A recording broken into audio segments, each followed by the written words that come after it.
Welcome to this Smith+Nephew Wound Club online module on pressure ulcers, which forms part of a series of modules you can access to develop your knowledge and understanding around wound care.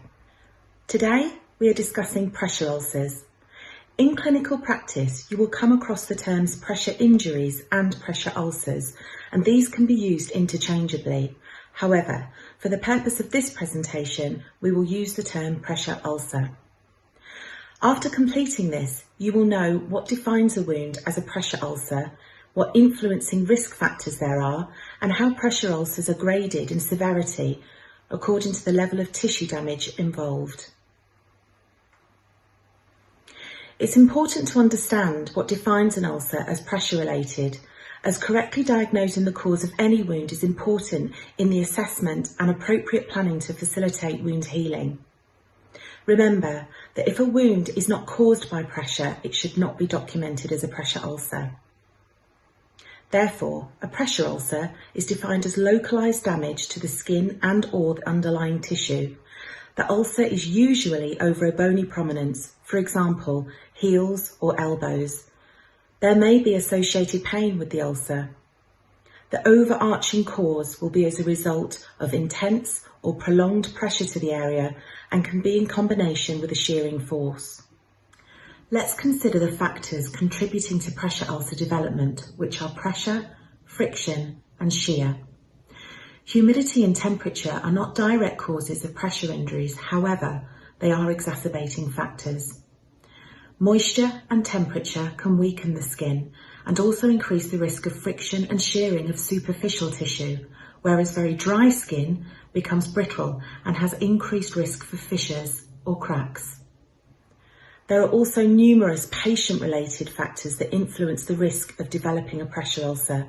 For example, patient age and mobility restrictions.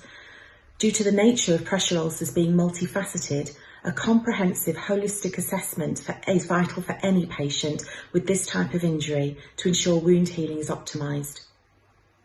It's useful to acknowledge these risk factors so we're able to identify which patients are at greater risk of developing pressure ulcers. Let's go through the pressure ulcer classification system. The pressure ulcer classification system was developed specifically for pressure injuries and describes the depth of tissue damage visible.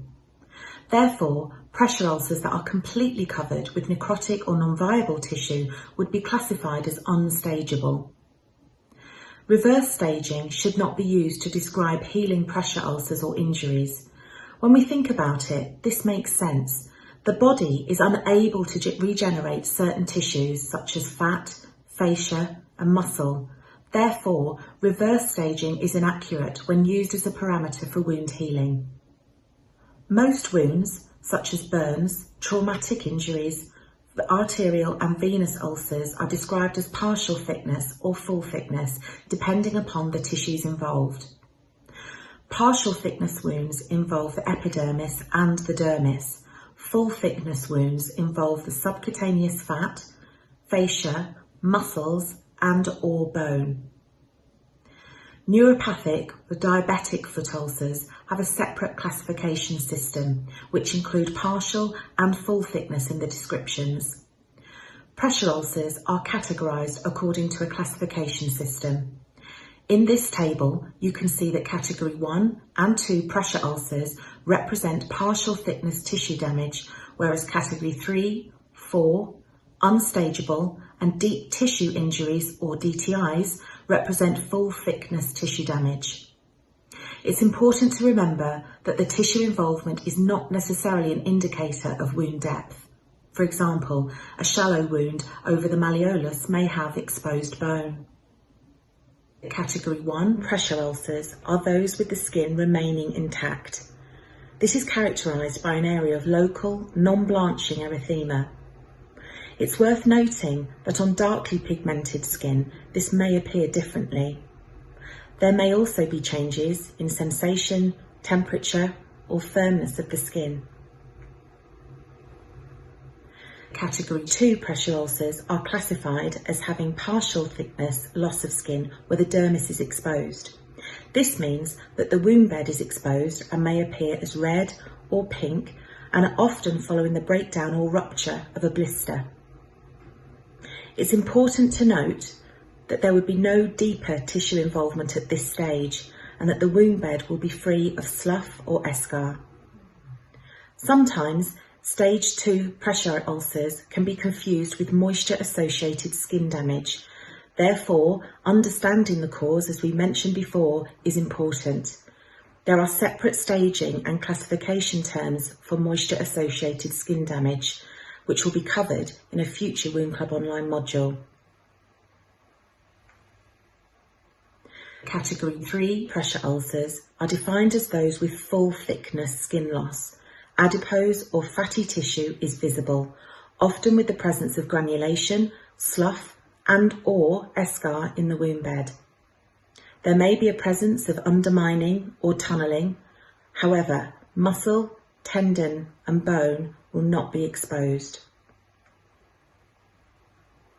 Category 4 pressure ulcers are classified as full thickness skin and tissue loss with visible or exposed bone, muscle or tendon.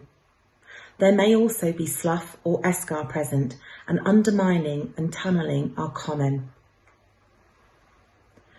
As mentioned previously, unstageable pressure ulcers are those with full thickness skin and tissue loss in which the extent of tissue damage cannot be fully assessed, as the presence of slough or eschar is covering the extent of tissue damage. Once the slough and eschar have been removed, the pressure ulcer can and should be classified correctly.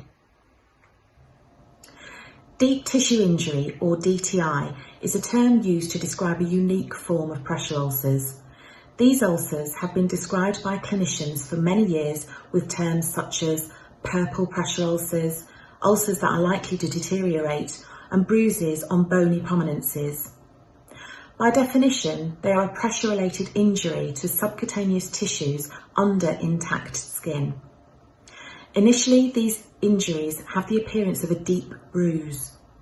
They may lead to the development of a category 3 or 4 pressure ulcer. Medical device-related pressure ulcers result from the use of devices designed and applied for diagnostic or therapeutic purposes. For example, urinary catheters or nasal cannula to provide oxygen therapy. They often present in the same shape or pattern as the device. Any injury incurred should be classified in the normal way and with the cause of the injury documented.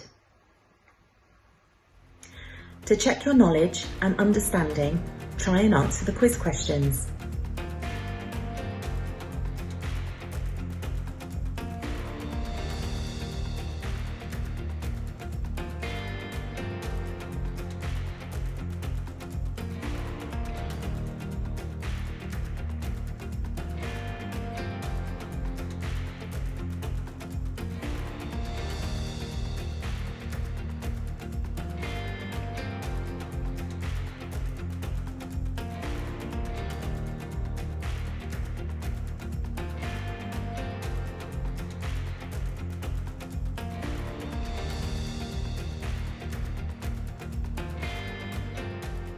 Olet nyt suorittanut Smith+Nephewn Wound Club online-moduulin. Mieti hetken ajan, miten voit hyödyntää jotakin oppimaasi päivittäisessä työssäsi. Tämän esityksen 15 minuuttia kestävä versio on saatavana linkkiä klikkaamalla. Kun olet katsonut sen, voit ladata todistuksen. Kiitos tämän päivän osallistumisestasi. Muista, että näitä moduuleita on muitakin ja ne auttavat sinua kehittämään osaamistasi.